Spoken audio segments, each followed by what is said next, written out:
It would be ugly to watch people poking sticks at a caged rat. It is uglier still to watch rats poking sticks at a caged person. John Harris. The rat has no morals, no conscience, no scruples, no consideration, no decency, no milk of rodent kindness, no compunctions, no higher feeling, no friendliness, no anything. E.B. White, who has never actually met a rat, though he could just be talking about Templeton, who's quite a little bastard. "But why did you sting me?" said the frog. "Now we shall both drown." "Lol," said the scorpion. "Lamau." The scorpion and the frog.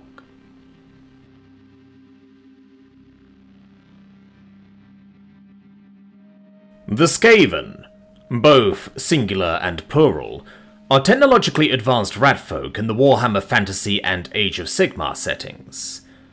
Ugly, evil creatures that spread plague wherever they go, and topple kingdoms for fun and profit.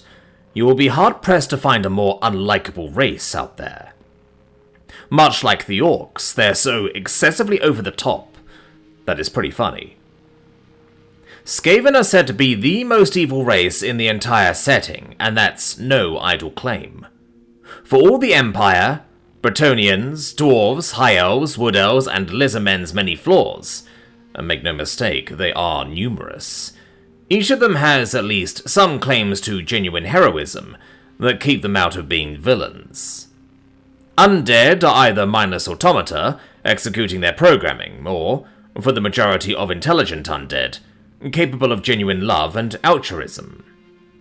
Dark Elves are cruel and have a culture based on torture and slavery, but they are more driven by historical grievances and an inhospitable homeland, and can display family loyalty along with traits that some would call decent or even questionably heroic. Orcs and goblins are violent brutes, but they'll develop what could be considered friendships and attachments to their fellows, and even the most brutal Black Orc will cry if his pet squig dies. Not in front of the other boys, though, because they'll completely understand, but out of Orky manners, all see him as nothing but a runty git. Or at the very least, he will bash someone's head into the ground. Point is, he'll grieve. Ogres are well known to be gluttonous and casually cruel almost to a man, but they usually still love their families and their nobler pets, and any man-eater worth his salt is good for his word upon payment. Despite their propensities towards killing, scheming, festering, and raping, the mortal followers of Chaos are capable of honor, friendship, and a warped form of love. Even the Beastmen, who are also inherently evil like the Skaven, respect their chieftains and shamans, deal honorably with their few allies, and give worthy foes a fair fight. Even demons usually respect the chain of command without constantly trying to murder their leaders and take their place. Skaven have none of the above qualities, or any other that could be considered even vaguely noble or redeeming. They openly hate everyone and everything, are more cowardly and paranoid than any goblin, more cruel and xenophobic than Dark Elves, and more fractious than Chaos. Love, friendship, and honor are completely alien to the Skaven psyche. This is even reflected in their language. They merely refer to anyone who is not a Skaven as a thing, i.e. man-things, elf-things, you get the idea, waiting to be exploited. Due to their chronic backstabbing disorder, nobody trusts them, likes them, or wants to be allies with them, except Dark Elves who have a treaty with them that both sides betray at times. The only times they have done something that benefited non-Skaven or the world, such as helping beat the first incantation of the Gash, are for purely selfish reasons. Nagash denied them Warpstone and was a threat to them too. One of the only 3 reasons the Skaven have lasted this long and not killed themselves in an en masse fratricidal free-for-all is because their hatred of all other things outweighs their hatred of other Skaven by just enough for them to slightly function. That and their crazy high birth rates, or the direct intervention of their god, who's little better than them and also keeps them from evolving into something less nasty. However, the just enough cannot be stressed enough. Even with the all-out doom of their race present, as with Nagash or Chaos, they're still intent on fucking each other over. If, when possible, Skaven will kill each other in the womb. And that's why we love to hate them so much. It should be noted that there is one non-evil one in Warhammer Adventures, the Warhammer children's book series. Yeah, that exists. Named Creech, he's still the villain of that series, but by the standards of Skaven, he's damn near a fucking Grell Knight. Creech actually lives in human culture, preferring it to his own peoples, and has a 12-year-old human slave as his sidekick. Even in children's media, they're utter bastards. So, who are they? In a lot of science fiction, going back to Starship Troopers, and likely far earlier, there are races of hive creatures. Vast beings that may have separate bodies, but have one will, one consciousness. Each individual soldier or worker is akin to someone's finger, or a cell on someone's fingertip, and is ultimately an expendable resource in service to the greater whole. All march in lockstep to expand the influence of the Gestalt consciousness as far as possible, either assimilating or crushing anything they come across. The Skaven are the antithesis of this, though this fact in no way makes them nice. The Skaven are a race of walking humanoid rats with dubious, but not to be underestimated intelligence, and a hideous feral cunning out to conquer the world in the name of their god, the Horned Rat, and also for their own personal gains. If there was one quality which defined their species, it would be raw, unconstrained selfishness. By instinct, culture, and the will of their asshole god, each Skaven is self-obsessed, paranoid, greedy, power-hungry, murderous, and doesn't give a rat's ass. For the well-being of anyone that isn't themselves. They find the concepts of love, honor, loyalty, and friendship to be so alien they can't comprehend them. In the prisoner's dilemma, they always defect. By nature, each of them is fundamentally evil, and this is not racism speaking here. To give context for this, a greenskin in the End Times event was traumatized by the loss of his beloved squig, while no Skaven individual has ever, at any point, been shown to have an attachment to any living thing other than themselves. The closest they can get is the exceedingly rare example where a Skaven can understand that certain other individuals are tools worth cultivating and protecting from outside threats, and are assets too valuable to allow their casual destruction or squandering. See Nordwell and Queek Headtaker. The only thing a Skaven hates more than other Skaven is creatures who are non-Skaven, and this gives the Ratmen the vaguest ability to work together when they have a common enemy. Otherwise, they would fall on each other like, well, a pack of rats. Skaven have an odd relationship with fear. On the one hand, cowardice is the order of the day. They definitely don't want to be sliced, stabbed, shot, skewered, squished, scorched, or slaneshed. They'll face the perils of battle for the prospects of rewards, killing rival Skaven or non-Skaven, which they collectively call things. And because their bosses will have them killed horribly if they don't at least try to fight. But most Skaven have a reticence to enter battle unless the odds are decidedly stacked in their favour, and they're more prone to breaking and running if things go pear-shaped. On the other hand, Skaven have a weird fondness for quick routes to power. If you give a Skaven a potion which has a 99.9% chance of killing them horribly, and a 0.1% chance of giving them the ability to breathe fire like a dragon, many will take it. Remember the saying about a bunch of monkeys with typewriters eventually producing Shakespeare? Well, at a species level, they are sort of like that. Keep throwing rats at the problem, to try every cockamamie dunderheaded idea that said collection of drugged-up, hyperactive megalomaniacs desperate to get ahead can dream up, until eventually they stumble on one that works, which others will shamelessly copy, while insisting that they had the idea for it first. Skaven are never content with just a cushy job.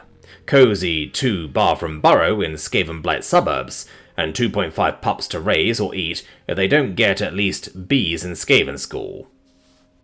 Each one, Be he a member of the Council of 13 or the lowliest of slaves who's used up and sent to the slaughterhouse, operates under the belief that they are the one true leader of the Skaven, whose visionary insights would lead their species to domination of the universe in the name of the Horned Rat. If he can just gain the keys to power and overcome the short-sighted idiots which stand in his way. Introspection and self-reflection are not common Skaven traits, though some older Skaven, like the aforementioned Nordwell and his former protege, Sleek Sharpwit, show that such qualities are possible, even if it's exceedingly rare. In terms of physiology, Skaven are shorter than humans, less bulky than them, slightly weaker, surprisingly not much, considering the difference in size and mass, and generally less in every regard but one. Where they do pick up is speed. Skaven live their life in perpetual superspeed, with all its advantages and drawbacks. They move faster, think faster, breed faster, and age faster, generally reaching adulthood at 5 months, and growing old, grey, and frail by the age of 13, though very few survive for that long. All that speed builds an almost insatiable appetite, and as they have no body fat reserves, they're always hungry. Except maybe after the battle, when they can eat the dead, of both sides. Skaven look unnervingly twitchy and energetic to other races. Even elves, who also have a kind of inherent superspeed. While Skaven see others as slow, lumbering idiots. Like rats, the Skaven have a good sense of smell. It is stated by Teclis in Total War Warhammer 2's High Elves Vortex campaign that they could smell fear and treachery from others. According to Teclis, the horned rat's rat swarm smelled through the fake Gallifreyas' disguises and went for her while ignoring Talarian.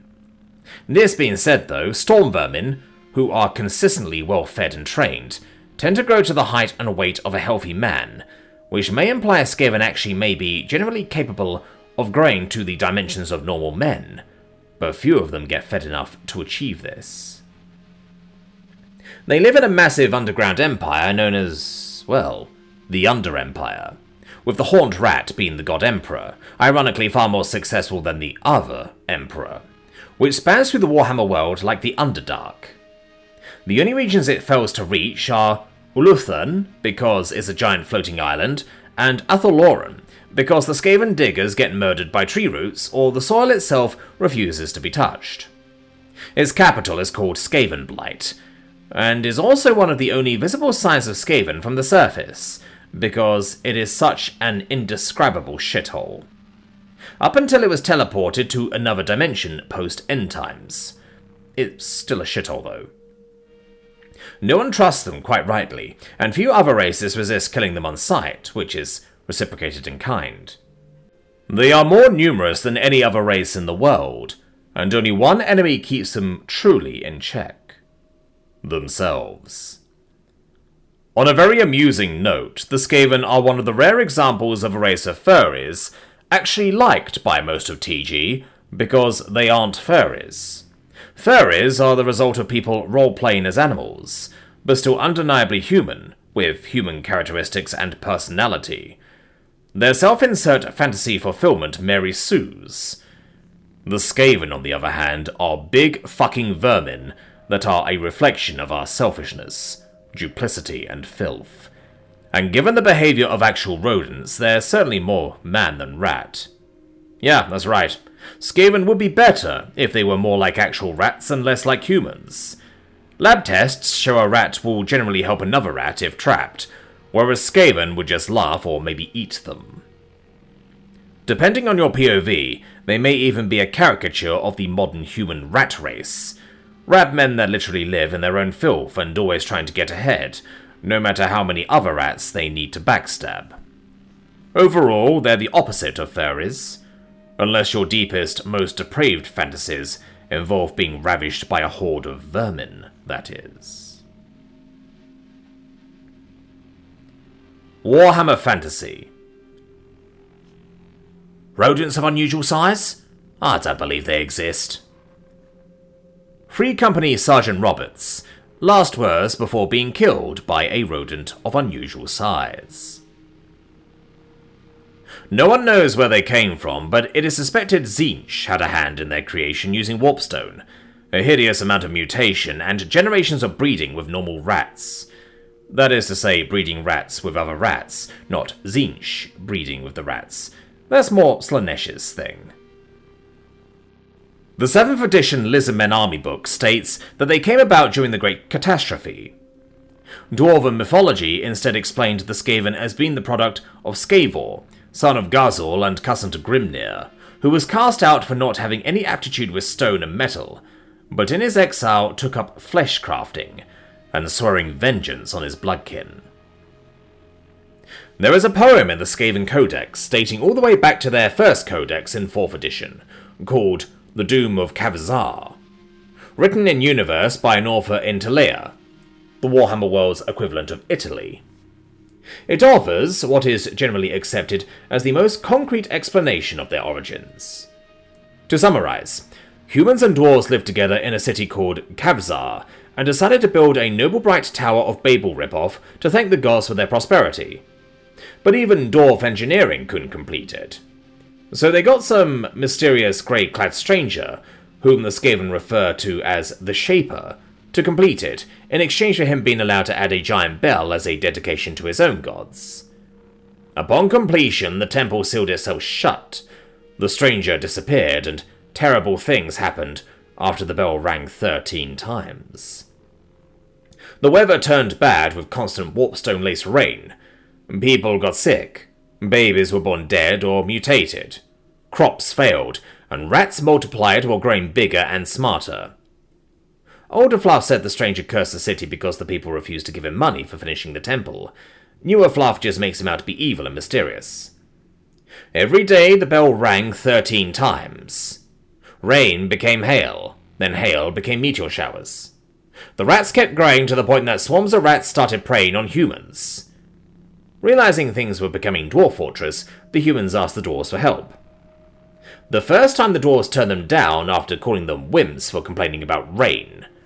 The second time they were rebuffed due to the rats eating all the dwarves' food. The third time the surviving humans got desperate and smashed open the dwarf gates to demand their help, only to find bearded dwarf skeletons and well-fed but still hungry hordes of rats, and the poem ends with them swarming and eating the last surviving humans. TLDR, a wizard met humans and dwarves. Someone was swindled, so magic happens that turned rats into tyranids. If that holds true, then the greatest mystery lies in who the Shaper was. Theories include a treacherous Chaos Old One, the great horned rat before reaching apotheosis as a chaos god, Constant Drakenfels, or Scavor, the ancestor god. And the rest is history. Notable, this story appears to be known in universe. Victor Saltspire mentioned a reference to it at one point in Vermintide. Incidentally, this isn't the only theory presented to their origins, but it's the one most gamers take as canon. Some other in-universe origin theories include an imperial naturalist named Wilfred Tshirt argued that the Skaven descend from rats warped into a semblance of the human form by some malign external power, such as chaos. A Telean classicist, Marcelli Vidallo, argues that the Skaven are living proof of the ancient philosopher sage Proteus' theorem, that all things in the universe are created by the mystical interactions of cosmic archetypes from beyond time and space. How meta. Being the fruit of some union between the archetypes of rat and man. Johannes Kruger's Mysterium mentions an ancient Estalian legend, wherein shipwrecked survivors turned to cannibalism and were cursed by Manan, the sea god, assuming rat-like forms. That the Skaven were created by Scavor, the dwarf ancestor god that's the son of Gazul and cousin to Grimnir.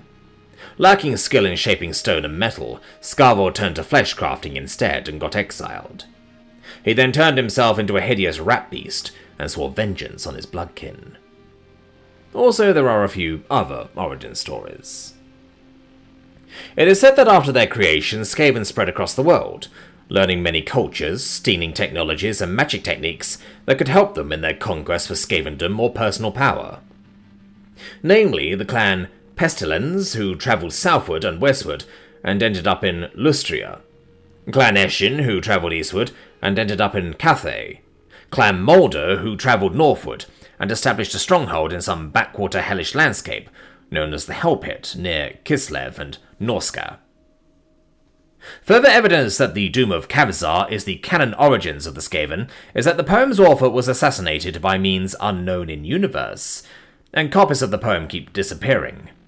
Plus, their capital city, Skavenblight, is all but stated to be Kavizar, the tower with the bell being the headquarters of the Grey Seers. This makes them a surprisingly old race, as they were actually well established before the rise of the Tomb Kings, as the undead rulers of Khemri. In fact, they had a grubby little paw in that whole sordid affair.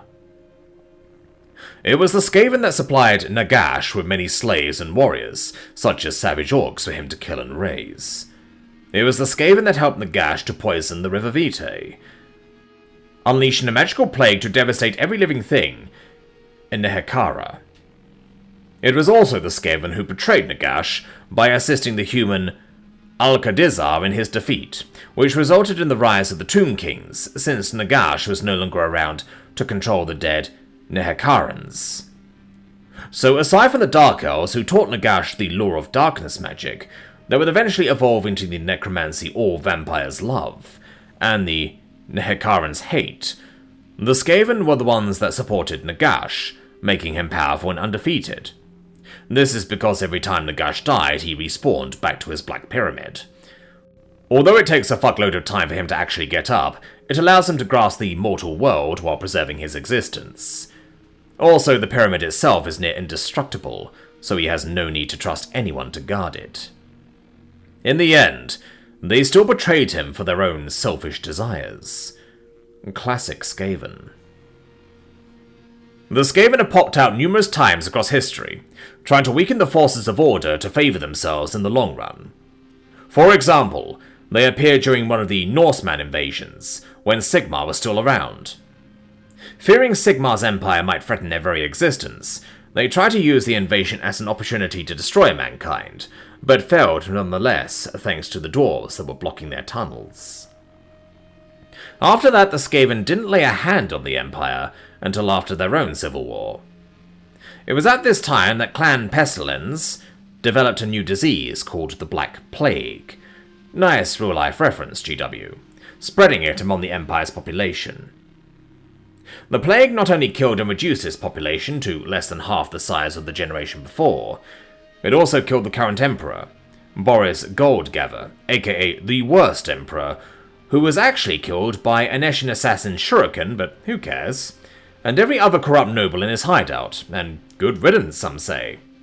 Amusingly, his death is actually celebrated as a public holiday. The Skaven then launched their attack after the plague weakened the Empire, but was stopped by a pretty cool guy named Mandred von Zelt of Middelland, who gathered the rest of the Elector Counts and launched an anti-Skaven crusade. Ironically, the Black Plague played a major role in many of Mandred's victories, since the disease affected the Skaven as well, weakening the Skaven army and killing enough of them to force their retreat. In the last battle, the Skaven launched their last counterattack, only to fail after their leader, Vrimmek, the warlord of Clan Moors and a member of the Council of 13, was slain by Mandred. The rest of the vermin were then driven back to their under-empire by the Empire's forces, while suffering under their own plague from the war. What's worse for the Skaven was that the slaves they bought ended up revolting and destroyed several already plague-weakened clans, while Mandred, who was declared the Emperor and sporting Vrimmek's own skull mounted atop his helmet at the time, rebuilt the Empire. The process was faster than the Skaven could expect, with the humans even installing the Sewer Watch to prevent further Skaven movement on the Empire. After such a humiliating defeat, the Council received many compensation notices from other disease-ridden clans. But the Council decided to just assassinate them all, including our beloved Emperor Ratslayer, and called it even. The assassination made mankind forget about the Skaven, even dismissing them as myth. The Skaven are also pretty famous on the eastern side that Games Workshop refuses to talk about. Clan Eshin's ancestors once journeyed far to the east, losing contact with its society for 100 years. When they came back, however, they had learned the art of ninjutsu from some jerk-off at Nippon, where they have skilled rats throwing shuriken, and friggin' ninja flipping better than the chapter master Gabriel Angelos. In Cathay, some filthy beastman and a Sun Wukong wannabe became the emperor of not China, and took an Eshin Skaven warlord as his right-hand man. Thus began an unhealthy relationship of trading warpstones and rat shit, which means either the Cathay Emperor is nuttier than a warp fruitcake, which should be obvious since the new Emperor was mentioned to be a fucking magical monkey beastman, or probably something worse if he is also like Wukong born from the meteor, except the meteor is made of warpstones. Or Eshin Skaven are slightly more trustworthy than the rest of Skaven. If you believe Total War, they are. They're the only clan that doesn't have to deal with warlord loyalty. It might be true, depending on how weeaboo the Eshin has become. If you look up on Real World Ninja, they do tend to be surprisingly loyal, compared to what you might think.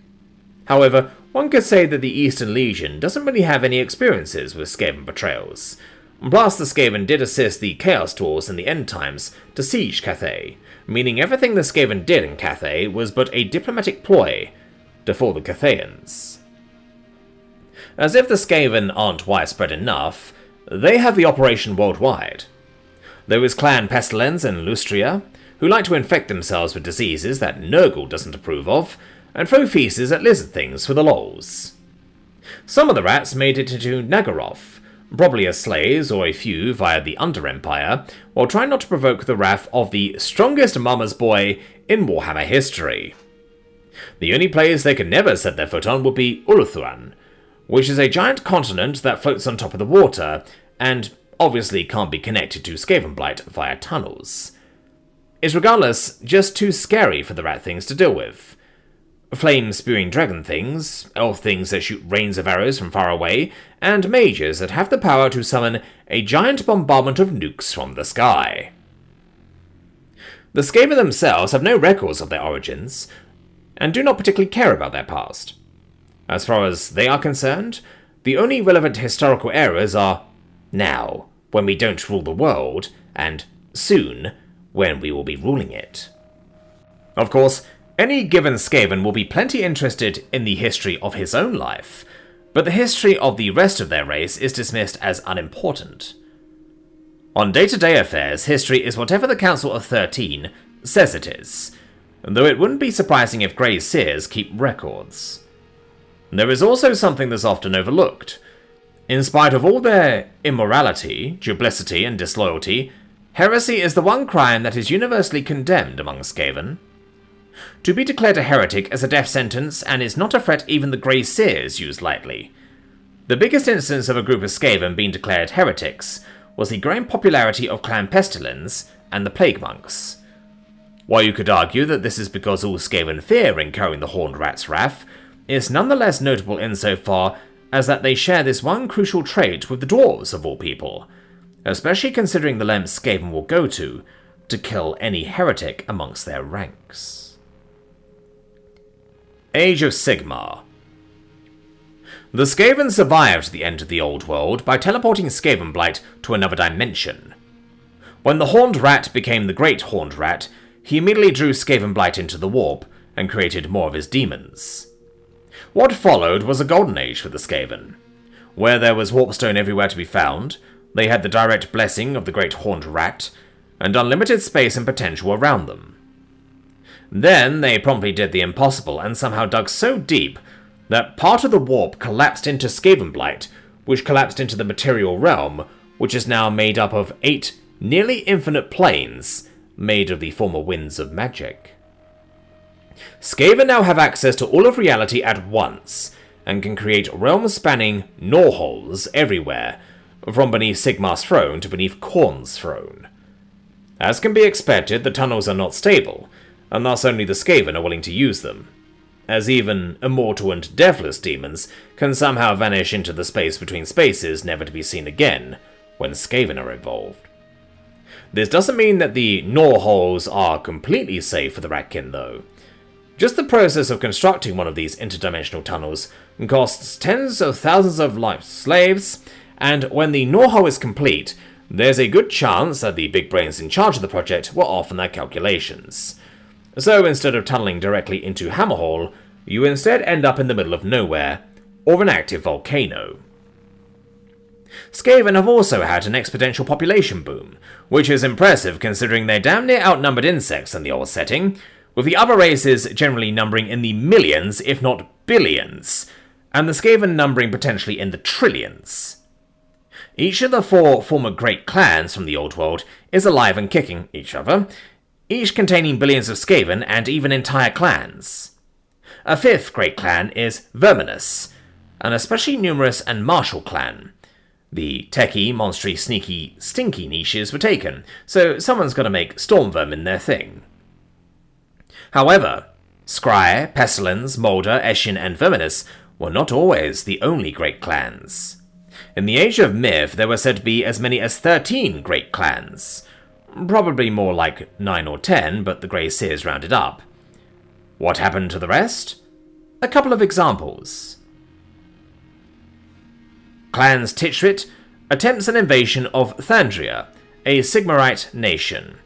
It may as well be Russia in winter with the Pantheon of Order united. Tshirt is annihilated. Clan Ik does well during the tumult of the Age of Chaos, gaining a momentous 4 seats on the Council of 13, which sparks a civil war with the equally ascendant Clan Verminous. Verminous enlists the help of Clan Pestilence to spread an epidemic of Frothjaw. The rabid rats get so erratic, the other great clans temporarily unite to destroy them. Clan's Shrike digs a huge gnaw hole, and one by one, its clans disappear through the portal. They were never heard from again. Maybe they left to join the 9th Age. The increased scope of AOS lore has meant Skaven society is even more chaotic and self-destructive than it was, and this lore makes a little more sense than their old world history. You can't expect such volatile societies to maintain a millennia-long deadlock between the same 4 great powers. Still, the current status quo of vying great clans is not that different from the old worlds, because those are the models GW sells. The unknown great clans continued the trend of GW, giving AOS lore lots of missing Primarchs. Deliberately left gaps for homebrew and headcanon. In the Age of Chaos, the Skaven nearly obliterated themselves, again, with a massive civil war before the Great Horned Rat himself had to intervene. In addition, the clan's Pestilence profited greatly from their alliance with Nurgle during this time, and looked to be rising as the new dominant clan. However, Order, managing to push back against this smelliance, has meant that the clan's Scry is better poised to vie with Pestilence for preeminence on the Council of 13. They'll probably work it out peacefully, by Skaven standards, meaning only several million rats will die. Skaven continue to be fuck-ups at a scale never before witnessed. When Nagash attempted a great ritual of necromantic binding, it was sabotaged by the Skaven nibbling a power cord. Eshin agents have managed to open gnaw holes in Nagash's Great Pyramid. Huge success for Skavendom? Well, maybe had another group not accidentally opened a gnaw hole at the bottom of the Shire Sea. Blight City was decimated by a zombie-infested flood, like the day after tomorrow Blight City was decimated by a zombie-infested flood, like the day after tomorrow meets World War Z. Hilariously, the drained Shire seabed revealed the soul-stealing Idoneth Deepkin to Nagash, Slanesh, and everyone else who was wandering about those mysteriously empty towns that smelled faintly of halibut. The moral of the story is clear. You might be able to foil Skaven schemes, but it's their fuck-ups you want to watch out for. The era of the Beast and Kragnos' emergence was ripe with opportunity for the Rat Men, who all felt invigorated by the surging energies emanating from the realm of beasts. The clan's Pestilence were able to unleash another of their 13 Great Plagues, sending grotesquely huge ticks rampaging throughout Blight City and presumably into the mortal realms. While not wanting to be outdone by their overzealous rivals, the clan's Scryer collaborated with the clan's Moulder once again. This time they experimented with the colossal children of the god-beast Vangafrak, to create giant parasitic worm monsters to harvest a tar-black liquid found in the continent of Antor. When mixed with liquid warpstone, this substance seems to create super Skaven, though what will become of these new creations is unclear. 4th edition would reveal that their big plan was even more insane. They've essentially smashed Blight City into all of the mortal realms, invading everything within their grubby little claws from these tears in the realm fabric. Evidently, nothing seems to be safe, as even the realm of death is now home to a massive tower called the Evernaw, just full of dead rats. Clan Moulder made pimped-up boats to terrorize the coasts, and Clan Scryer built rat-shaped siege engines that double as laboratories. Of course, this has pissed off everyone, including the other forces of chaos, who didn't take kindly to their schemes suddenly being thrown into ruin by a surprise horde of verminous death. Society. What can be said, then, of the culture and society of the Ratmen, given their psychology of total self-interest and constant hunger? In short, the Skaven life is one of constant warfare. Just as they constantly rise against men and dwarves to seek their basic needs for food and space, they also constantly fight amongst themselves to ensure the greatest access and control over these resources. In the Skaven world, not unlike our own, the strongest eats the best portion, and every other rat plots to take that place for himself. Amelie Mayer, Priestess of Arena. If you do not know much about rats' social behavior, you might be surprised to learn it is fairly well developed and includes, among other things, evidence of rodent altruism. As you might expect, G-dubs ignored it entirely, to make the Skaven more grimdark and work on people's stereotypes of what rats are like, rather than how rats interact. Skaven society is literally cutthroat when it comes to promotions, but luckily not promotions! In a world where you have Chaos Warriors who can honor the Chaos Gods by killing, raping, infecting, getting minions caught up, and expended in complex plots, Beastmen, which are in a similar lot as Chaos on top of animalistic aggression, who still practice a survival of the fittest pack mindset-based loyalty, Orcs that are hardwired to love to scrap, Goblins who are no strangers to backstabbing, and Dark Elves who literally made assassination and treachery an art, the Skaven have managed to collect the gold medal in Fracticide. After receiving said award, they promptly began killing each other to see which Skaven individual got to keep it. The conflict continues to this day, with no resolution in sight. The only reason why the society has not murdered itself into extinction is because of a very high reproductive rate. Despite their team-killing tendencies, they obey the Grey Seers, the prophets of their god, the Horned Rat. Although this obedience is done purely out of fear, it is done without question. Except for the other Grey Seers. Hierarchy. Skaven society is a tyranny moderated by assassination. Bagrian, an ancient scholar who was assassinated by the Skaven. All copies of this quote were destroyed, except, as of yet, this one. The Skaven race is ruled over by the Council of 13. Skaven of such evil, they have been chosen by their vile god, and managed to survive the constant threat of assassination, most likely because everyone is too afraid of these uber-rat men to go near them.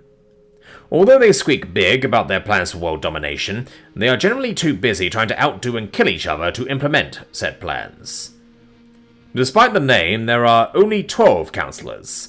The 13th seat is symbolic and reserved for their god, and woe betide anyone that tries to sit on it. To become a member of the council, all a Skaven need do is touch the sacred black pillar, and challenge a current member for his seat in a duel. In practice, it has been over 200 years since someone actually managed to pull it off, which is a minor point in favour of the current crop of leaders on it, though a large part of it is that touching the black pillar has a tendency to make rats explode. The black pillar itself is a giant lump of warpstone, which has 169 commandments written on it by the Horned Rat in order to keep the backstabbing in check.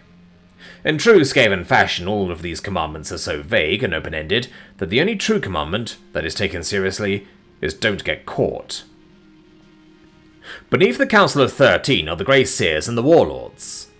Horned, grey-furred Skaven pups are raised to be the priests and magic users of Skavendom that act on behalf of the council. Interestingly, the Skaven are more prone to throw around claims of heresy than the Sigmarite Empire.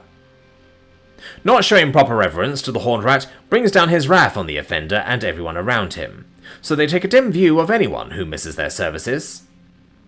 Secular rodentism is not something which is going to catch on in Skaven Blight. There is a hard cap on 169, 13 times 13, 13 being a sacred number to the Skaven. Grace is, at any one time, though there are a bunch of apprentices waiting in the wings for one to die. Skaven, being Skaven, one of the most popular pastimes of said novices is making slots available through assassination. Warlords are those lucky rats that are managed through guile, luck, accomplishment on the battlefield, and the elimination of rivals to get in charge of a clan. There is a Seer Lord on the Council of 13, and sometimes you get a Grey Seer Warlord with his own clan, but that's usually the exception. Beneath them, you have an upper crust of prominent individuals within the clans. Warlock engineers, master moulders, plague priests, assassins, chieftains, high-ranking officers, and so forth. Either through command of some arcane skill, or having armed rats behind them, they have wealth, better accommodations, hosts of underlings, and regular access to breeders. This is also roughly where the Albino Guard, Giga Storm Vermin, who form the COT security team, rank. Underneath them are those with a modicum of cultivated value. Merchants, technicians, packmasters, the rank and file of Storm Vermin, apprentices to the Great Ones, gutter runners, overseers, skilled workers, and so forth. All of which have, to some degree or another, gotten their position by struggling tooth and claw. Most of them rose from the clan rats, the poor bastards who live in poverty, pat like sardines, and who work hard for their daily Skaven bread, and fight tooth and claw to keep what little they've amassed. They make their petty schemes, jump on what opportunities they can, and form and break alliances of convenience at the drop of a hat, or to carve out a niche, establish a power base, and claw their way up the org chart. They are far more likely to end up murdered, killed in battle, blown apart in some accident, killed by a superior making a point, or deemed surplus to requirement and left to starve. But even these wretched rats have it better than the Skaven slaves. They are the remnants of defeated clans, pups deemed surplus to requirements, if not quite bad enough to be culled, those that earned the ire of their overseers, and those whose power struggles failed them, but who avoided being killed. Their status is somewhere between native in the Belgian Congo and pig in a factory farm. Clan rats may be exploited, but Skaven slaves are actively worked to death or thrown at the enemy to absorb arrows. They subsist on a meagre diet of scraps, garbage, and each other, when they're not being taken to the butcher's block themselves, so their betters can enjoy a meat dinner and have some leather.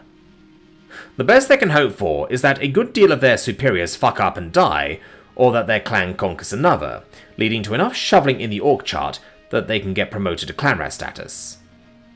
While clans do wax strong and Skavendom creates plenty of fuck-ups, it also burns through Skaven slaves like nobody's business. Two key principles of this hierarchy are shit flows downhill and the rodent staircase. To a high-ranking Skaven, anyone else is a rival, either an immediate threat or a potential one waiting for the opportunity. Subordinates are to be given the minimum they need to accomplish their tasks, and some rewards if they exceed expectations, but nothing else. If they step out of line, they can be beaten. If they cause too much trouble, they can be replaced with some up-and-coming rat, eager to not be a Skaven slave. If things are going badly for you, assert your dominance with a show of force. Even if things are going well, you should put the fear of the horned rat into your underlings, just to remind them who's boss. Skaven are vindictive little shits that have no qualms about taking out their frustrations on others. A sternly worded letter to a warlord from the Council of 13 will usually lead to him snapping at his second in command, and will eventually manifest itself in clan rats biting the tails off Skaven slaves because they've been subjected to the ire of their overseers and needed to reassert dominance. Likewise, if you want to move up, and as mentioned all Skaven want to go up, all the way, you need to not only excel or have some useful talent, but also deal with the million other rats out there with the same ambitions. If you want to survive in the slave pits, shiv your neighbour and eat him to get enough calories so you'll have the strength to see another day. If the claw leader's favourite mug has gone missing, say the guy who's always admired it stole it to bring down the boss's wrath upon him. You have one less rival, the boss's wrath is directed elsewhere, and if you happen to be right, the boss just might throw you a bone for being, for want of a better word, loyal. Apprentices can and should steal the ideas of their fellows to become warlock engineers. Attempting to police the Skaven to stop such backstabbing is usually an exercise in futility, especially since whatever police rats you can scrounge up will inevitably engage in said activities on their own. Not that it matters much in most cases. There is always a fresh stream of replacements, and those eager for dead rats' shoes. At most, murder provides an excuse for removing individuals that they don't like, in a move that is slightly less likely to spark the paranoia of your rivals. A good Skaven leader knows how to use his competition to keep his minions in line and to get the most out of them. A bad Skaven leader is going to end up on the barbecue sooner rather than later. Even those whose roles were determined at birth, like Greyseers and Stormvermin, have to fend off both ruthless instructors and backstabbing fellow applicants. Nobody is unscathed. Misc. Although unintentional on the part of the writers, there are circumstances where real-life rats can become Skaven-like. In a series of social experiments involving overpopulation, designed to see what effects human overpopulation in cities like New York or Tokyo could be paralleled, rat populations with far too many beings in far too small an area begin to go, as individuals, insane. The group becomes far more violent, despite having more than enough food and water to sustain the entire population. When a high-density population that shows these behaviours is given more area to roam in by having another set of open cages attached, or being shifted to smaller population cages, the behaviour remains the same, meaning the rats have been permanently mentally damaged. Only with successive generations do they regain sanity. So in a way, Skaven have inadvertently made themselves fucking insane by persisting on living in horrible overpopulated conditions.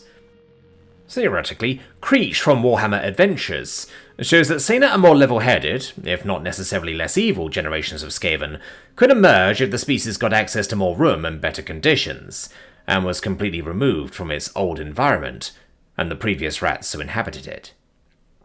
In fact, if the root of the Skaven's evil nature could be traced to both their terrible environment, and the terrible culture that both feeds off of that environment, rather than anything genetic, theoretically, there could even be good Skaven, if they were somehow separated from Skaven blight immediately after birth, and raised outside of it by someone willing to give them a chance.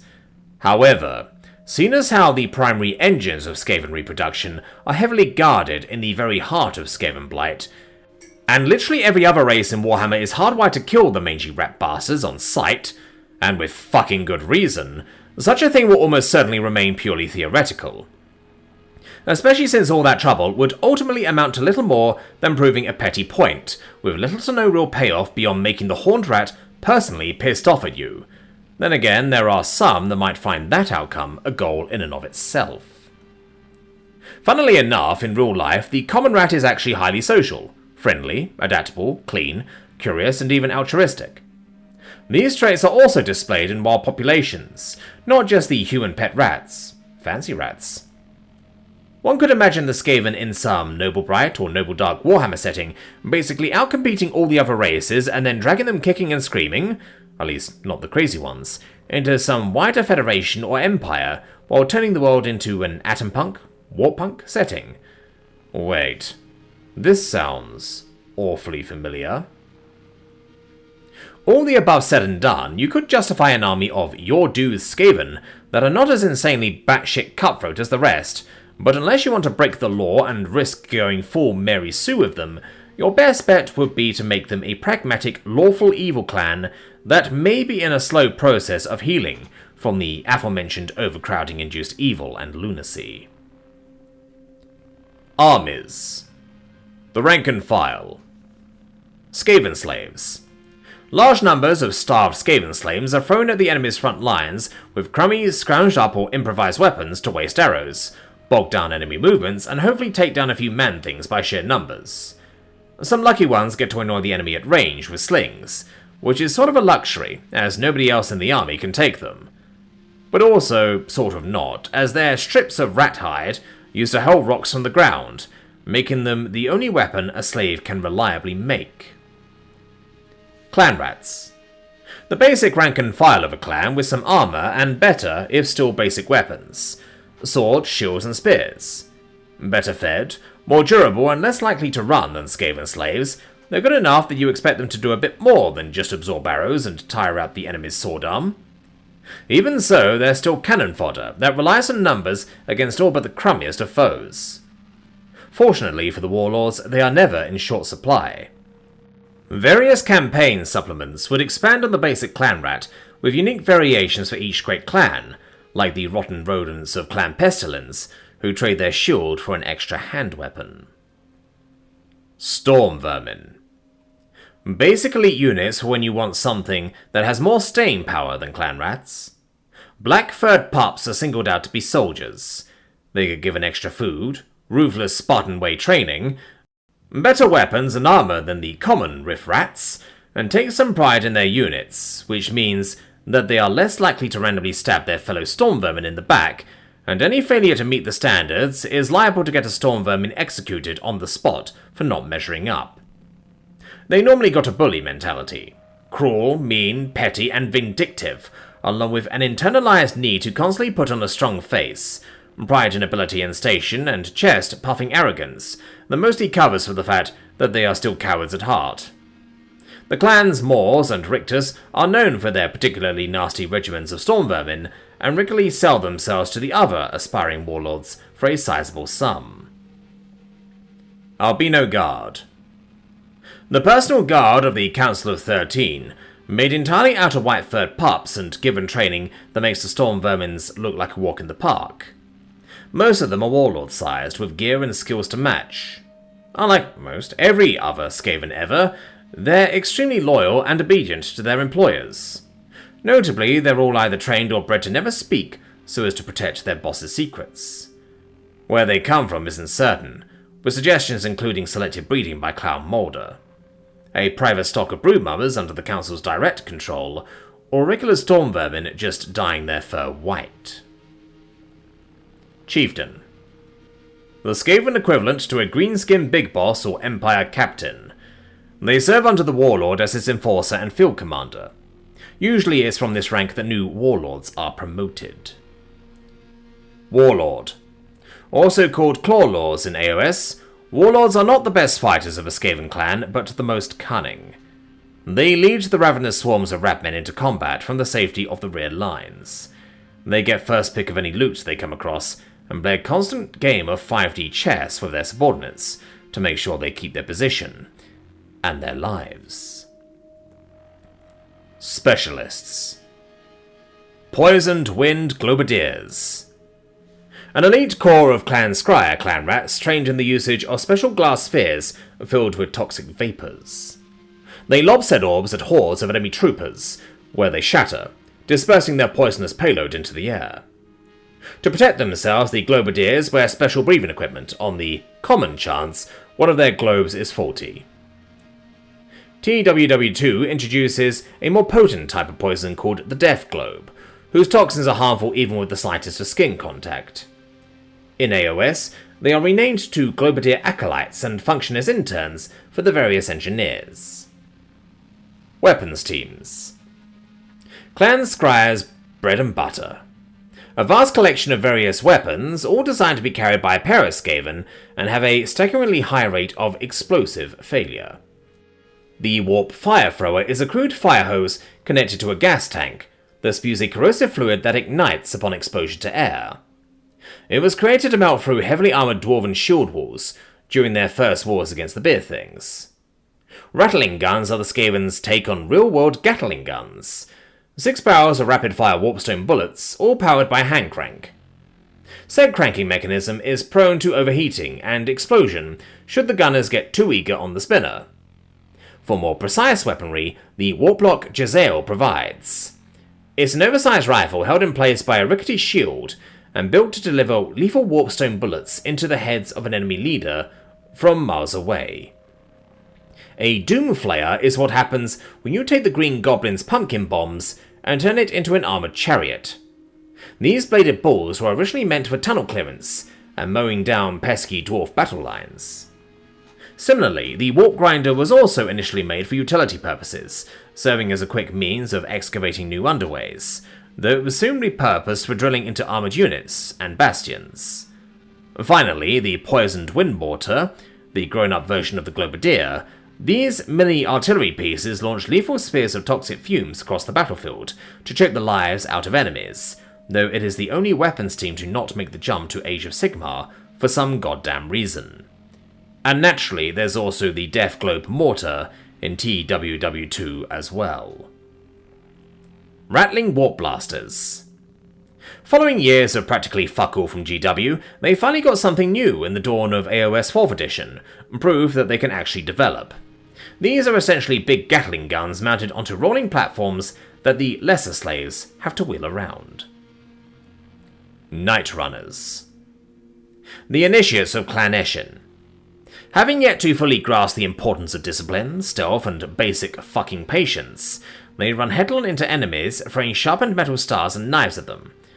They do have their uses though, serving as excellent skirmishers thanks to their ranged attacks and natural agility.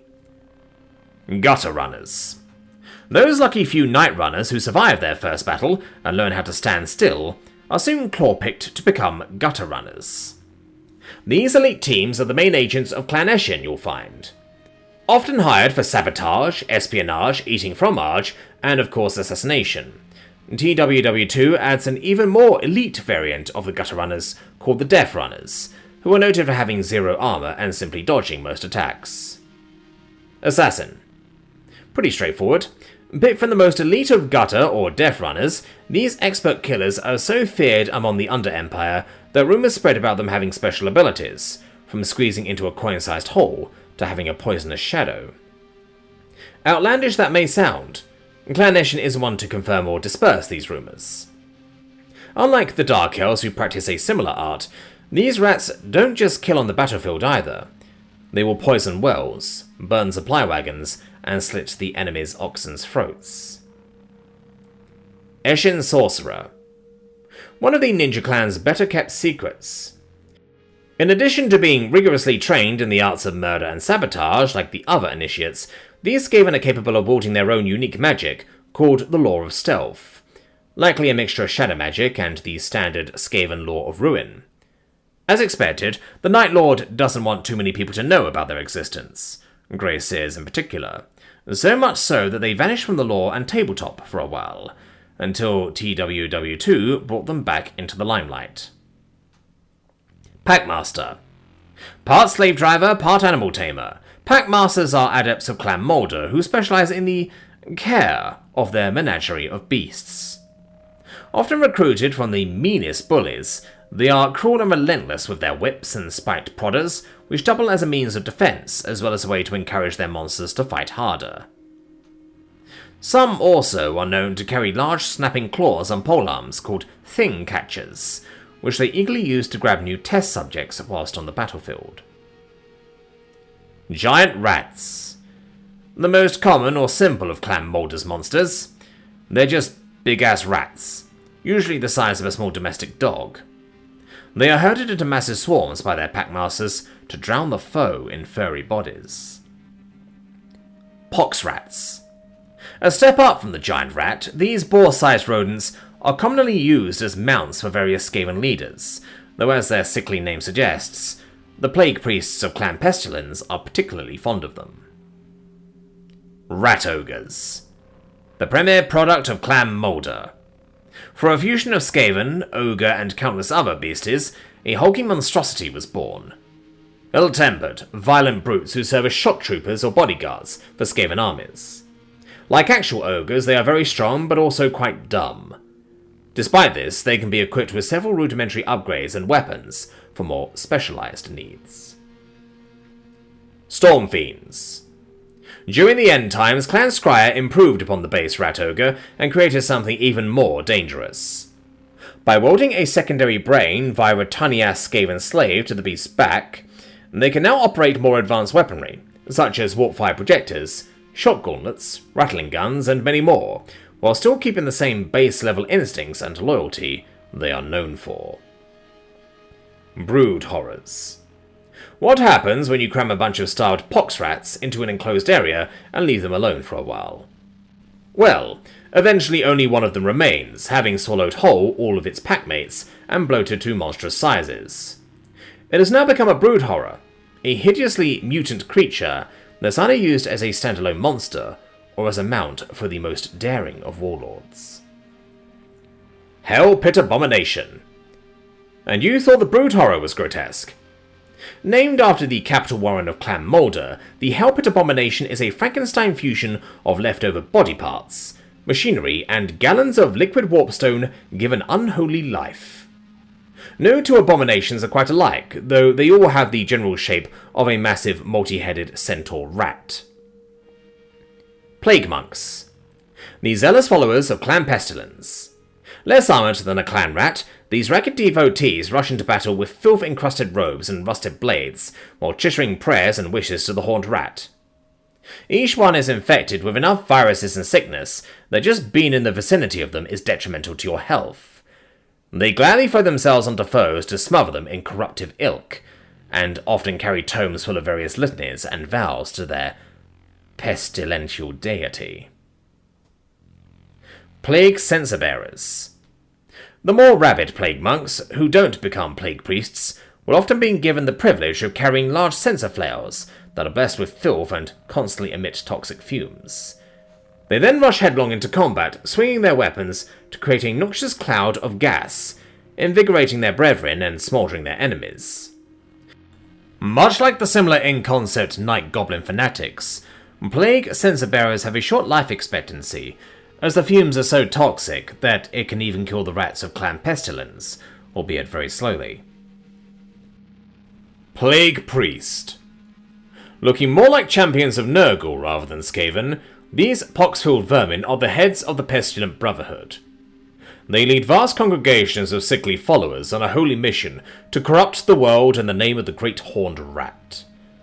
The most distinguished priests often ride into battle upon massive plague furnaces, a rickety siege engine centered around a giant swinging censer, constantly filling the air with toxic warpstone fumes. These fumes invigorate the warriors of Clan Pestilence, and choke the life out of all others. Clans. Skaven organize themselves into clans, through which they organize their backstabbing. The individual backstabs for position within a clan. The clan backstabs for position in Skaven society. There are many clans, far more than any being other than the Horned Rat presumably knows. Clans rise, fall, split, infight, reform, and even ally, constantly. Each clan seeks to have one of their members in a position in the Council of 13, which runs the business of their entire race. The Council of 13 is conveniently organized like a clock, with 13 at the 12th position, which is representative of the Horned Rat. Members are called Lords of Decay.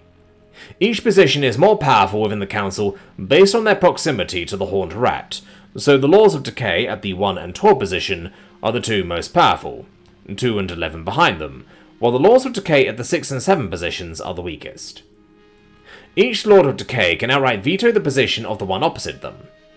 Each Lord of Decay has their position marked by a symbol, either that of themselves or that of their clan. The Lords of Decay have thus far remained in power for most of the existence of the Council, thanks to the life-prolonging warpstone they use. So, Skeksis, although they rise and fall in power. Skaven clans fall into 3 categories: Great Clans, Warlord Clans, and Thrall Clans. The 4 Great Clans are extremely powerful, and epitomize the different aspects of Skaven society. Each greater clan later became a type of clan in Age of Sigmar due to an exponential population boost. Warlord clans are essentially the middle class of Skaven, usually doing their own thing and not tied to any specific great clan. The Thrall clans are weaker warrens that swear allegiance to a great clan to survive or grow in power. Of course, thanks to Skaven backstabbing, a Thrall clan is an expendable frontline infantry source, while the Great Clans are just sources of really neat toys like rat ogres and rattling guns. And of course, every clan is willing to betray each other while making allegiances to other clans and to betray their real allies that they're of course waiting to be backstabbed by, while totally being unaware of the fact that a fourth set of clans have set up the backstabbing conga for their own benefit, and so on as far as you want to get into it. Note, this describes a single day of plotting or so. When fielding an army, 1 or 2 clan paint jobs and multiple Frau clan paint jobs are quite fluffy. The 4 great clans are Clan Eshin, the ninja assassin clan, murder all of these! Clan Molder, the clan which breeds monsters and sews them together Frankenstein style to make even better, by Skaven standards, slightly less volatile monsters.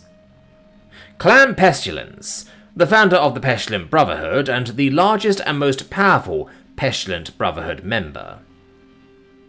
Clan Scry, the clan which produces warp-powered Tesla cannons, machine guns, vehicles and other assorted machines.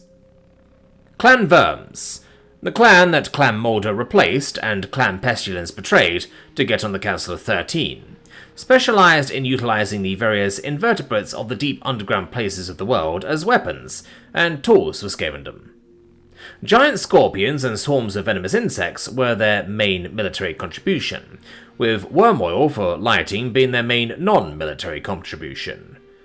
Their lair in Skaven Blight was a huge wasp nest-looking structure called the Hive. When Clan Molder proved better able to create horrific war beasts, and Clan Scryer created warpstone lights, they essentially became worthless, especially after their various vermin helped spread the Black Plague among the Under Empire, and were betrayed by the other Skaven, looked down upon so much, even the lowest of slave clans spits upon them. In addition, there are the Grey Seers, silver-furred Skaven with horns that represent the servants of the Council and the Horned Rat. They are above all Skaven other than the laws of decay, and as a result tend to be somewhat free from the backstabbing conga, other than that of other Grey Seers. Any Grey Skaven who do not have horns are part of the Council Guard, the elite warriors that protect the Council and the Grey Seers. However, those Skaven that protect the Council of 13 directly are the Albino Guard, purely white-furred Giga Storm vermin. Deity. The Skaven worship their creator, the Horned Rat, a god as sickening and vile as they are. God of disease and vermin, thankfully he gets the crap kicked out of him by Sigmar and Sotek on a regular basis, and frankly anyone that feels like having a go. He got fed up with such bullshit at the end times, telling the Skaven to stop backstabbing each other and get shit done, which they proceeded to do by destroying many cities. He also made a deal with the Chaos Gods as he cannot defeat them. As of Age of Sigmar, Slaanesh was kidnapped by 3 elf gods that were formerly mortals, Tyrion, Teclis, Morelion, at the manipulations of Tzeentch, and the newly appointed HNIC of all Chaos, Archaeon. This resulted in Nurgle and Khorne immediately voting with them to boot him out of the Pantheon and the Great Game, and promoting Horned Rat to proper Chaos God in his place.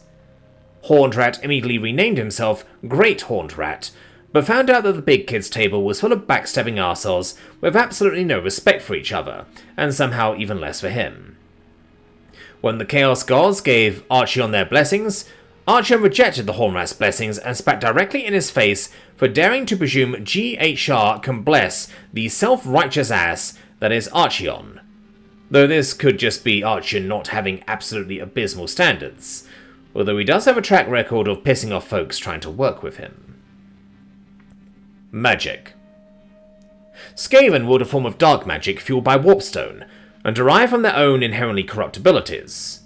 However, only select kinds of Skaven are capable of actually tapping that energy. Traditionally, only the Grey Seers, rare mutants who function as the Skaven Shamans, and the Warlock Engineers of Clan Scryer, who use Magitech devices to draw upon and manipulate dark magic, possess this power, but that lore has fluctuated over editions.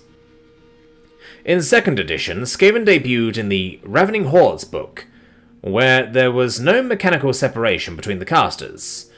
Grey Seers and the Warlock Engineers of Clan Scryer are both mentioned, but only in the briefest of passing. Skaven magicians can reach up to 3rd level, and are restricted to the simple battle magic that is standard for all Warhammer mages of this edition. They can't be specialists.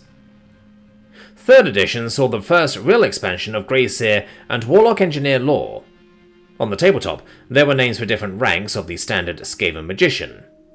Greyseer's being the maximum level, 25 Skaven magician, with White Skaven sorcerers acting as the 20th level buffer between the Greyseer and the level 15 Clan Scryer Warp Squealer. They still use battle magic, but can now swap out a single spell from each spell level for an elemental magic spell, a necromantic magic spell, and or a demonic magic spell. In 4th edition, Warlocks could be 1st to 3rd level casters, with Greyseers being 4th level casters, and both use the same Law of Skaven magic system. In 6th edition, only Greyseers were casters, still using the Law of Skaven. Warlock Engineers instead had to spend points on Magitech weapons that also allowed them to cast a single spell, Warp Lightning. However, the optional rules for Great Clan armies in the back of the book also featured clan-based casters. These lesser mages were treated as level 1 casters who only knew a single pre-selected spell. Clan Eshin had sorcerers, Skitterleap.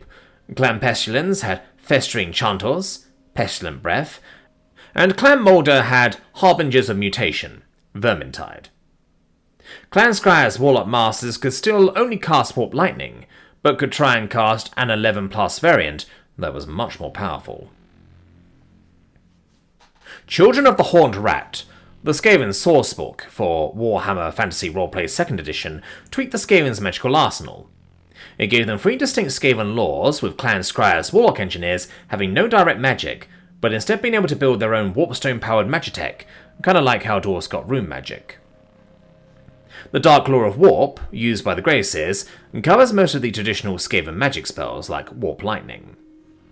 The Dark Law of Plague, used by the Plague Priests of Clan Pestilence, is a mixture of old and new spells that relate to disease and decay. The Dark Law of Stealth, used by the Sorcerers of Clan Eshin, is described in its own fluff as basically a corrupt form of shadow magic that lets them do more anime-esque ninja stuff. Also, Kot Shah says that rogue Greyseers can learn chaos magic or necromancy, although this paints them as Skaven heretics. In 7th edition, things change yet again, though clearly borrowing ideas from Children of the Horned Rat, which had come in between editions. Now, Skaven had 2 different schools of magic, Ruin and Plague, with Warlock Engineers being hero-level casters of Ruin and Plague Priests getting an upgrade to be hero-level casters of Plague, with Greyseers being Lord-level casters who could mix and match spells from both laws, and had access to the unique, dreaded 13th spell, which could transform enemy troops into Skaven clan rats. Total Warhammer decided to take inspiration from both 7e and Kot Shah, starting off with 7e's Plague and Ruin laws, but adding Eshin sorcerers and their Dark Law of Stealth in a Clan Eshin-focused DLC. It's anyone's guess yet how Skaven magic will function in Warhammer, the Old World, as no Skaven army list has officially appeared for it. The Old World has largely returned to the original 5 laws: battle magic, elementalism, demonology, necromancy, illusion magic, with the addition of high magic and dark magic. But it has also retained the Wah magic of the orcs and goblins, and so whilst the beastmen and warriors of chaos may be restricted to dark magic, demonology, and either elementalism or battle magic respectively, with chaos sorcerers also being able to take chaos magic as a mini-law by ditching one randomly generated spell for the single magical spell that corresponds to their mark of chaos, well, there's grounds to hope that Skaven will get one or even more of their magical laws returning in the Old World. Thematically, the 3 Skaven laws of magic can equally be read as corruptive forms of regular Warhammer magic, twisted to serve and represent the Skaven's nature. The Law of Ruin has a lot of spells centered around winds and lightning, so is akin to the Law of Heavens. The Law of Plague, with all its themes of decay and birth, as a twisted form of the Law of Life, and finally, the Law of Stealth, which is based on the Law of Shadows with its emphasis on obscuring its users and hiding the Skaven's presence. Army. Skaven are your standard, easily abused Horde army. Lots of cheap vermin whose numbers allow them to easily ignore their one theoretical weakness: shitty leadership, backed up by more expensive and or specialized units that are in theory unreliable but will still wreck your shit more consistently than most anything else by sheer volume. Also, doom wheels. Under current rules, they have always been considered overpowered, except for a brief period where DOC reigned thanks to your spiritual liege. They have now reclaimed their mental, since 8th edition heavily favours mass infantry blocks, and the Skaven can easily throw out a block of 100 models for less than what some other armies will spend on a lord. No, I'm not exaggerating, which under the current rules is virtually unbeatable. Special characters. Wargame. The cast of Skaven special characters has shifted and flowed across editions, but this is the original list from 4e. Vermin Lord. Graysir Thanquol. Lord Skrok, Plague Lord of Clan Pestilence. Ikit Claw, Chief Warlock of Clan Scryer. Frot the Unclean, Master Mutator of Clan Moulder. Death Master Snickich, Chief Assassin of Clan Eshin. Queek Headtaker, Warlord of Clan Moors. 6th edition saw the creation of a handful of new characters, whose stats appeared either in White Dwarf or on Games Workshop's website, back before they turned it into a mere shopping centre. In addition to converting many 4e characters who've been left out of their 6e army book, such as Snickich and Ikit Claw, 6th edition saw the creation of Gorich, Castellan of Hellpit, Warlock Master Clawmuncast and his Rat Tank, Plague Lord Morbus Sanguis, Archplague Pontifex Nurglich, founder of Clan Pestilence. 7th edition added 2 new characters to the list. Beastmaster Squeal Nortooth, Chieftain Tretch Craventail. Fluff only, other games, other continuities. Creech. Fuck! I thought we agreed never to mention him again. Exists in Age of Sigmar to be the PG version, no depicted cannibalism, drug addiction or mass murder, of Frankwall to the pacifist protagonist adolescence of Warhammer Adventures, is a complete weeb for humans, and has a slave boy from the realm of beasts named Scratch. Sneak Scratchet, a scribe from the Total War Warhammer continuity who serves as your chosen faction's mission control during the Vortex campaign. MST is the sequel's reveal trailer and wears a small pair of glasses, though whether he actually needs it or prefers a look is known only to him. We presume the latter because if he was actually nearsighted or farsighted, then given Skaven culture, he would have been eaten long ago.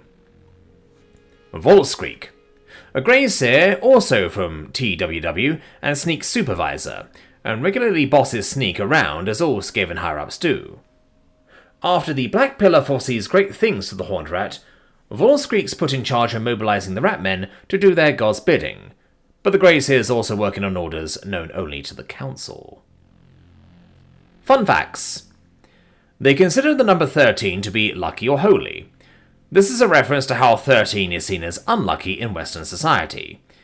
It could also be a reference to how some Asian cultures consider 13 a lucky number. Greyseers regularly ride giant bells on scaffolds into battle. Doom Wheels. In ye olden days, they could be led by frickin' Master Splinter. I'm not kidding, this was a thing. Their leaders lead from the back to get a better view of the battle, of course, and not due to the meat shield tactic. They can improve anything with the addition of magical radiation rocks. This may or may not involve improving themselves by snorting said rock. Giant lightning cannons. Backstabbing little bastards. They'll fuck you up 5 different ways without you even knowing about it, if you're lucky. Skaven do not abide by any codes of honor or battle etiquette, and as such they will bring a gun to a sword fight, and they'll try to steal your sword beforehand, and poison you, and improve themselves with warpstone, and the gun might be a doom wheel. Skaven have a combination of ego and incompetence that would make Starscream look down his nose at them. Bad comedy right there. Skaven do not think about the potential consequences of anything that they do. taken to its logical conclusion in the end times, when they blow up the motherfucking Chaos Moon and nearly destroy the planet with moon fragments. At one point, they had the cheapest gear and troops in any game setting. How cheap? They were measured in fractions of a point. They can carry giant rocket launcher weaponry that will most likely explode in their own damn faces. Rattling guns. It's as cool as they sound, and yes, it does what it says on the tin. For the last time, Master Splinter did not teach all of Clanation how to all be ninja rats. Only a few. As of Total Warhammer 2, Skavens have gone into space. No, seriously, go play the campaign. By the way, they also have sniper rifles. Warpstone rifles of instant brain pop, yes. And miniguns. Thematic stuff. In Warhammer, seriousness and farce walk hand in hand. Some factions are in general more jokey, like the Greenskins, and others are more somber, like the Truci. But all of them are capable of both. This is especially true of the Skaven.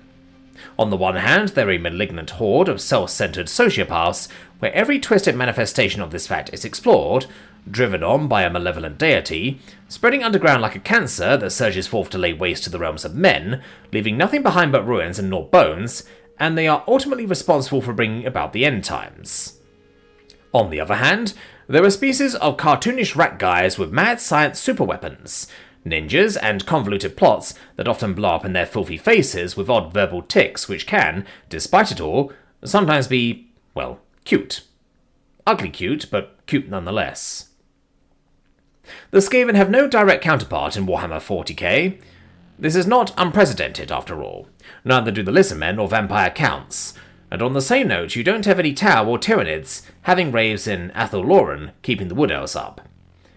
Also note that the two settings, while starting remarkably similar to each other, diverged heavily in the intervening decades, so one-for-one comparisons aren't as applicable anymore. Even so, they do seem to be a natural fit. After all, they are one of the most technological factions, and it's not a huge leap to imagine their space fleets and similar. They're also GW original content, so why are they not a thing? One possible answer is that while they could fit into 40k, they will be redundant. Simply put, the role of theocratic empire with cutthroat internal politics, ruled through fear, driven by hatred of the other, on which a small privileged elite rules over a vast ocean of individuals, living cheek by jowl in huge labyrinthine warrens, either as disposable factory workers or soldiers, expended like ammunition, is already filled in 40k. In fact, the parallel may be more direct than accidental, given that there are explicitly 13 laws of high terror, same as the 13 laws of decay. In addition, a big issue would be how they would integrate with the somewhat darker tone of 40k as a whole. An alien race of rabmen would be harder to justify next to true Xeno horrors such as the Tyranids or Necrons, while the Eldar and the Orcs were easier conversions for a sci-fi race. This is also a big reason why squats took so long to come back, as they needed a less campy integration into the 40k lore. In contrast, the Empire of Man is not the Shire, or some other idealized fantasy utopia, but not actually that bad by the standards of the era it was based on. Most of its big problems are external. Chaos, greenskins, Druchi, whatever, and most of the crappiness you'd find in it is the sort of stuff you'd find in basically every early modern state, along with the virtues thereof. In some ways, is better than the other good guy factions. As to how this pertains to the Skaven, a way they are often framed is as a dark mirror of mankind, one in which our virtues are absent and our common failings are magnified. In particular, they reflect modern mankind's excesses, beings which are intelligent but driven solely by greed, lust for power and hatred for the other. They see everything and regard everyone else as an expendable resource, driven towards endless growth and expansion, consuming everything in their path, leaving wastes in their wake. They don't think in terms of the future. They can drop a bomb on that bridge when they come to it. All that matters is you, here and now. In that regard, the Skaven are a better green Aesop story than the ne'er-do-wells of Captain Planet Furry Edition.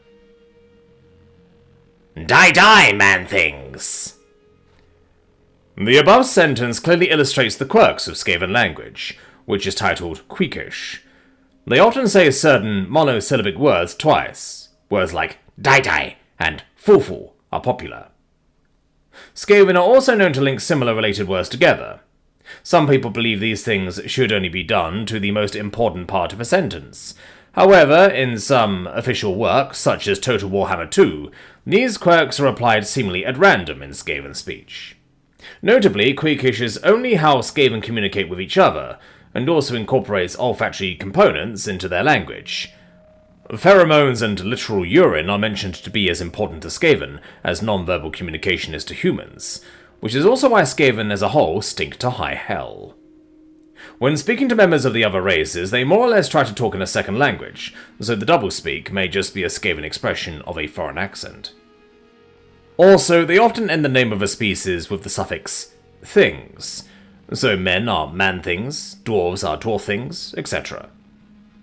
This helps indicate that non-Skaven are not people in their eyes. Although considering their backstabby natures, it isn't as if they're trying to avert a sense of shame or horror from killing others, which is why humans dehumanize each other during war. So why? Likely because it's easier to think of a 6-foot-tall Norscan marauder as a walking meatstick and future slave, or research material, in a race entirely comprised of self-serving cowards who run at the first sign of danger and are difficult to goad into pursuing a common goal even at the best of times. Female Skaven. The Skaven as a whole fit the idea of rat men, with particular emphasis on the men part. All named Skaven characters are male, and new fans invariably wonder, what about females? Where do Skaven come from? There was never any great emphasis placed on them. Indeed, they were left so ambiguous that the first ever description of Skaven females actually came about as a result of one fan's fanfiction, during those hoary days when gnomes and half-orcs were still canon. In the Book of the Rat, a fan-made netbook of Skaven lore for Warhammer Fantasy Roleplay, 1st edition, female Skaven were stated to exist but were hugely oppressed. They were kept as sexual slaves in segregated chambers of the Warren, to which only the clan's elites were allowed access. Kept in miserable conditions, their life consisted of nothing but rough sex, pregnancy, and looking after their mewling ratlings. Female Skaven were described as rarer than male Skaven, partially due to biology, primarily because their mothers and the bitter, infertile, or elderly midwives tended to be particularly callous towards the female offspring, and so female Skaven have a much higher mortality rate than the males. When we got official lore, however, it turned out to be far worse. When the first ever Warhammer Armies Skaven sourcebook was released, way back in Warhammer 4th edition, fans were presented with what is the earliest known mention of Skaven females, a single line describing them as being indolent and semi-intelligent in the general Skaven entry in the bestiary section, page 50. Modern lore, established in the Skaven's 6th edition army book, and preserved since then, built upon this singular line and is considerably more grimdark than the fanon presented in the Book of the Rat. Female Skaven are horrific monsters, implied to be basically female giant rats of enormous stature, who build upon their description in 4e by being described as feral, effectively non-sapient creatures. They are basically giant wombs, locked away separately from the males and existing only to feed and produce offspring, so monstrously pregnant and indolent that their limbs have atrophied, rendering them incapable of doing anything but wallow in the breeding pits. Further female Skaven lore, such as it is, was fleshed out by Black Library fiction, and most prominently by Children of the Horned Rat, a Skaven sourcebook for Warhammer Fantasy Roleplay 2nd edition. In COT HR, it's theorized that only 1 in 10 Skaven are female, reaching sexual maturity at the age of 2 and spending the rest of their 2 decades of life doing nothing but breed, averaging 12 to 24 pups a litter, and 4 to 5 litters per year. What's truly grimdark, however, as explicitly stated in that same book, is that Skaven females are actually not naturally like this. Rather, their condition is the result of the Skaven's malevolence and their need to improve upon nature. From a young age, Skaven females are constantly dosed with warpstone-based narcotics and hallucinogens, intended to keep them docile and segregated, so they will not protest their life of endless baby-making. There is a single line hinting that this may not be as effective as the male Skaven think. So cloistered away from the rest of their race are they that they do not learn their race's chittering speech, nor are they proficient in even the simplest social skills. Or so the Skaven believe. But still, the vast majority of rat mothers spend their lives incessantly pregnant, and in an intermittable drug-fueled haze, often blind and or crippled, and dependent on the ministrations of the rat wives, castrated Skaven who serve as nurses to the female Skaven themselves, and midwives to their endless litters. TLDR, Skaven females are practically furry demon Kulaba. Access to the females is carefully guarded. The most powerful Skaven are allowed to own one or more females for their private use. Females are readily traded between clans as extremely valuable bargaining chips, and access to the communal females in the breeding pits is restricted to high-ranked or otherwise successful Skaven. In one of the Gotrek and Felix novels, a Skaven is rewarded by his superior by being given permission to mate with one, whilst Thankor's Doom features a Skaven who partially lost his nose in an incident whilst mating with a breeder. Apparently she got too excited and tried to eat him. The female Skaven status as bloated, indolent baby-makers was referenced in the End Times. In End Times Thanquol, a dwarf slayer separated from the other during the Battle of Karak Eight Peaks found his way into a Skaven breeding pit filled with hundreds of females in such a state, their litters, and a handful of rat wives. He killed the rat wives, the breeders, and their litters. There being so many Skaven, the slayer's arms got sore from all the killing. Then the slayer stumbled upon another breeding pit just as big, but by then Skaven soldiers had discovered what he did in the previous breeding pit, so they swarmed him and slaughtered him. The End Times is the most recent lore on this, so it looks like the baby factory fate is canon for most, if not all, female Skaven. It bears mentioning that the status of the breeders does have some real-world basis to it. The rodent contains the only known eusocial mammals, mole rats, who live in colonies consisting of a single reproducing female, with one, or up to 3 for naked mole rats, reproducing males reigning over a large brood of sterile offspring that work as a collective to survive. In these cases, however, there are equal members of males and females, and it's the presence of a breeding queen and her pheromones that causes sterility in the younger mole rats. If removed from her presence, they become fertile in turn. It also bears mentioning that in Blood Bowl, the Skaven team comes with cheerleaders who are non-breeder females, which you can tell because they have 4 big breasts each. But then Blood Bowl also has femorcs, so its connection to canon of any edition after 3E is kind of dubious. Finally, as a trivial fact, though they are male, all Skaven models are based on female rats. We know because real-life rats have giant testicles that come into almost 5% of their total body mass. Skaven clearly lack a multi-pound sack, therefore their models are based on female rats. Beastmen connection. So, since this is a race made of humanoid rats empowered by warpstone, which is officially described as being chaos energy manifest, you may be wondering whether or not they're beastmen. Well, it kind of flips back and forth. Way back in the early editions, yes, Skaven were explicitly a breakaway faction of relatively stabilized beastmen, even pitching in with the Hordes of Chaos or spawning chaos champions of their own. The Designer Demon Prince or Chaos God Rules in 3rd edition's Slave to Darkness, The Lost and the Damned, even features a Skaven-turned Demon Prince of Chaos Undivided. Hell, their very first ever monster write-up in the Ravening Hordes for 2nd edition describes them as the warped products of chaos, whilst Warhammer Fantasy Battles 3rd edition core book describes them as a race of chaos beastmen combining the physique and mental outlook of man and rat, specifically calling them out as a relatively genetical stable. Skaven in this edition could have mutations too. Beastmen subspecies in the Beastmen lore entry. Since then, the connection has been downplayed extremely.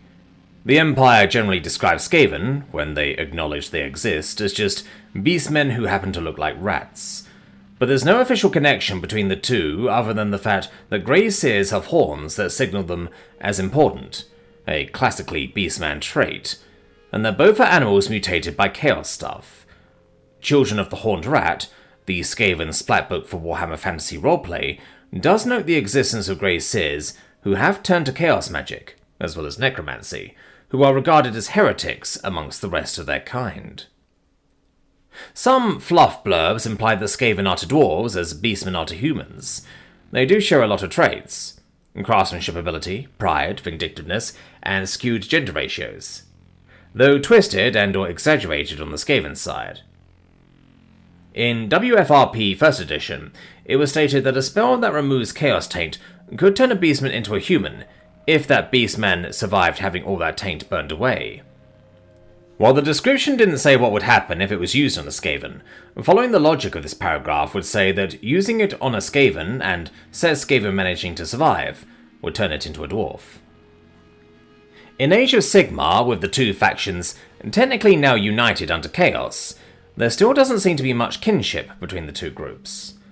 Neither interact with each other beyond temporary alliances or in battle, and generally the other races seem to treat the Skaven and the Beastmen as two different groups. There has also never been any real evidence of humans or otherwise mutating into Skaven, unlike Beastmen, outside of the existence of the dread 13th spell, which lets a powerful Skaven magic user transform humans into Skaven. So any connection, if there is any, is scant at best, with the setting viewing both factions as different groups, but with some surface-level similarities. Warhammer 40k.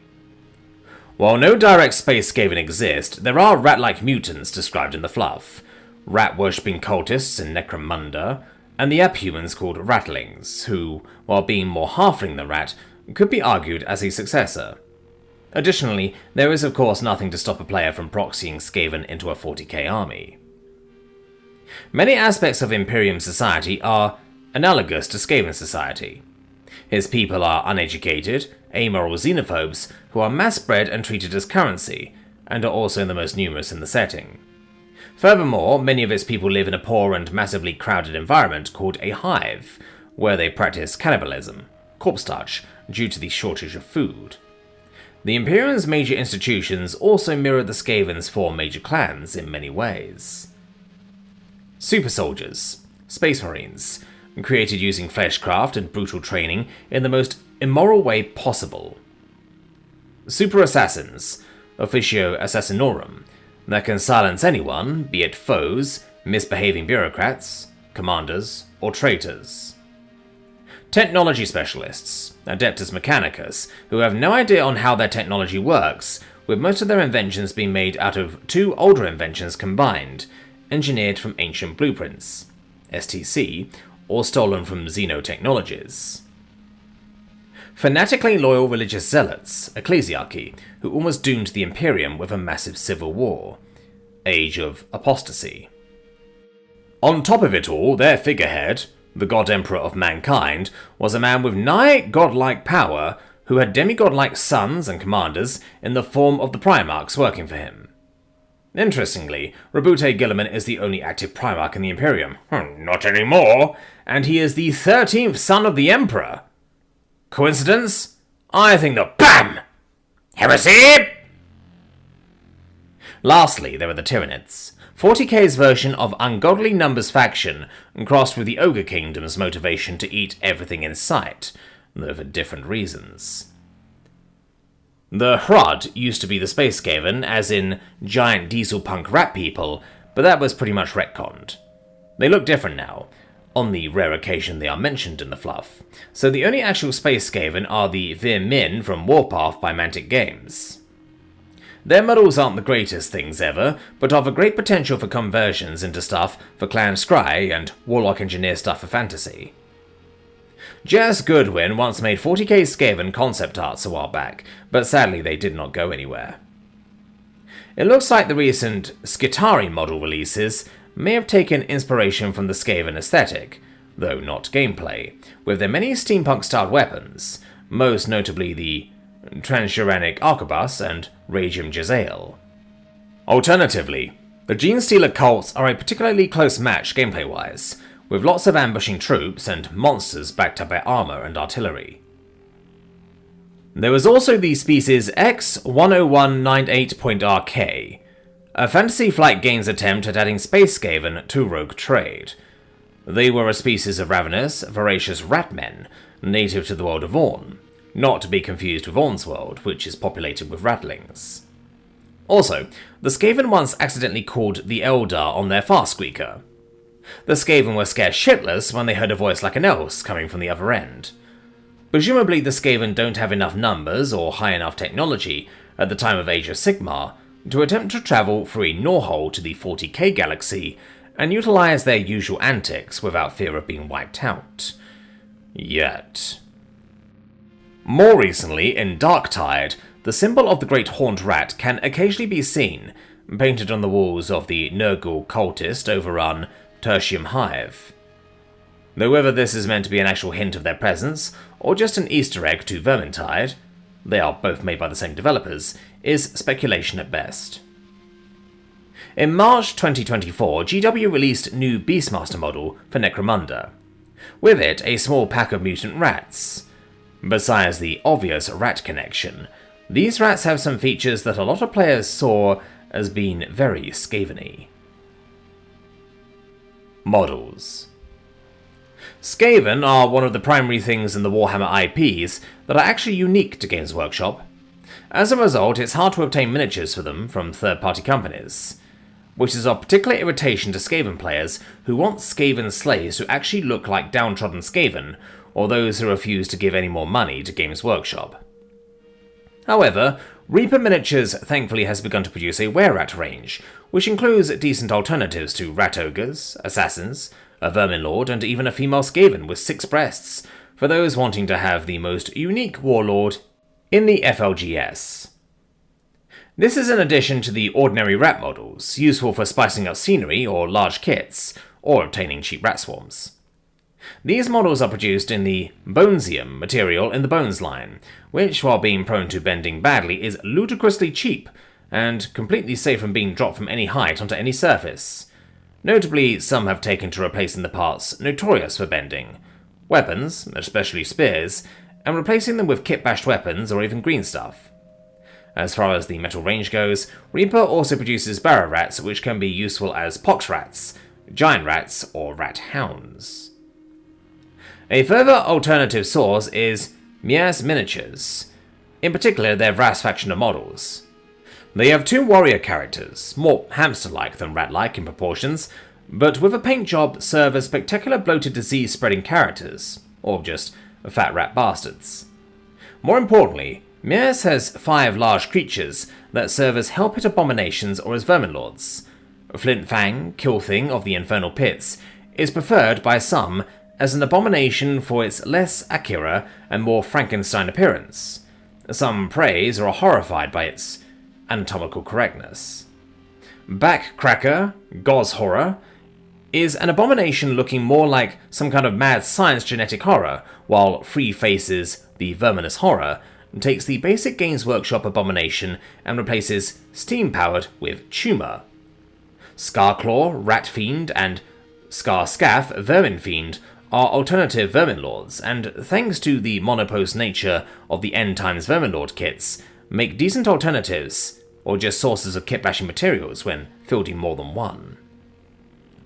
Otherworld Miniatures produces both small rats and naked ratmen, although the latter sadly only come in 2 poses. Miralton Rat Scum resemble slaves or clan rats, have ratmen gunners and ratmen cavalry riding weasels, although the sculpts are in different proportions to the Skaven in many cases, and resemble older Games Workshop models. This can be a bonus to some people, however. Curious Constructs produces weapon sets, including a Gatling gun, mortar launcher, and flamethrower, which could be kit-bashed with any Ratmen models to produce the various weapon teams of the Skaven. Blacktree Design produces Ratmen monks, assassins, warriors, a rat ogre creature, and rats in gas masks with poison bombs. Impact Miniatures produce not Blood Bowl Ratmen models that require little to no alteration to become Skaven soldiers. or that Skaven Blood Bowl team fielded as storm vermin for a silly army. Mantic Games produce not Skaven known as Ratkin for their game Kings of War. Again, Vir Min from Warpath can be useful for Clan Scryer and Warlock Engineer conversions. Punga Miniatures produce sculpts inspired by most Skaven units. One Page Rules has the Rat Men, who are Skaven in all but name, and less grimy.